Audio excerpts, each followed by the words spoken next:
The Digidestined had defeated the last of the Spirit Digimon, convincing Godramon to make the Heaven Zone a Digidestined territory. That also meant that the last of the territories were claimed, and so they didn't have much time before the war reached its climax. They'd rested for the night, and then immediately had to leave after breakfast the next day. They thanked the Angel Digimon for their hospitality before doing so. There were some changes to the group, as Tinkermon had now become Mastermon permanently, and they had two new tagalongs. Dukemon and Marine Anjumon decided to join them also. They were headed off to the town of Shiosukuro, riding in one of the cars attached to Trailmon C89 as they did so, but did have to stop eventually at a different town for lunch. Stepping out, they found this town was in fairly decent condition, but it was a Yggdrasil territory. Thankfully, having Dukemon there meant that they were welcomed there by a fat golden ball with arms and legs, calling itself Prince Mamemon to the territory. Something about this Digimon irked Nicole as he looked around and noticed that the restaurants were closed and asked why. The Prince Mamemon said that the commoners are in the field where they belong. Muddying up the streets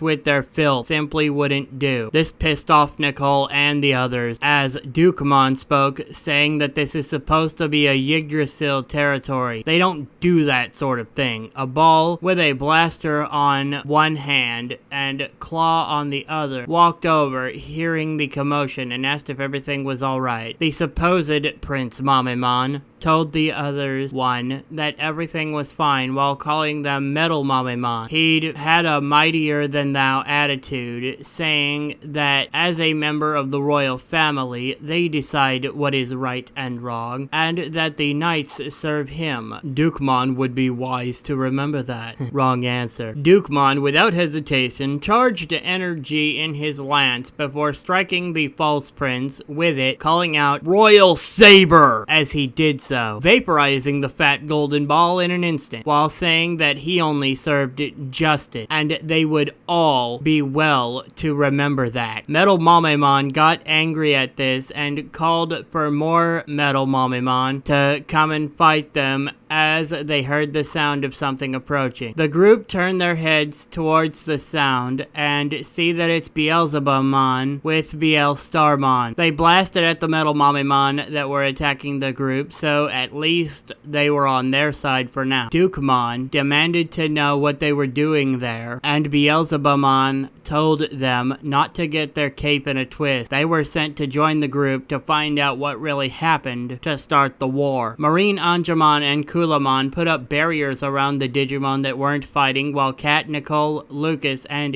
Gizamon all digivolved into their current strongest state to fight off the angered Horde alongside Mastamon as well. Their allies, Panjamon and Dino Tigermon, joined in alongside Sistermon Noir, who entered into her awakened mode, with them also taking down some of the Metal Mamemon. Dukemon said that they were not allies with the two Mao. They just shared a common goal at the moment, and once the Metal Mamemon are taken care of, they would destroy the two of them. Dragumon flew between them, saying, "Less talking, more fighting," then extended his blades and began taking out whatever they came across. Growling in annoyance, Beelzebubmon agreed and joined in the fight. Because they had so many powerhouses, the Metal Mamemon were easily dealt with, and one of the Digimon left cowered, looking like a small turtle, and hid in its shell, but Nicole told them that they could come out and asked their name. The turtle told them it was Kamamon and asked if they were going to hurt them like the Mamemon group did. Kat told them that they were the Digidestined, and they and their friends are free to do as they choose. They liked the sound of that, but the turtle then hid again from the sounds of attack lashing, making them turn quickly towards where it came from, seeing Beelzebubmon with wings and a large blaster fighting Dukemon, and Nicole flew between them, calling to stop. Until they find out the truth, they are not enemies. The two didn't listen and both blasted at the same time, but our Digidestined leader fired off a blast of his own between them, calling for them to stop. Beelstarmon also called for them to stop up as well, distracting Beelzebumon, who sighed, and it said only for his sister. They can kill each other after they find out that the knights are at fault. Though Dukemon corrected, saying finding out that the mouse started it, they meant, annoying the Demon Lord as they'd done so, but agreed to a truce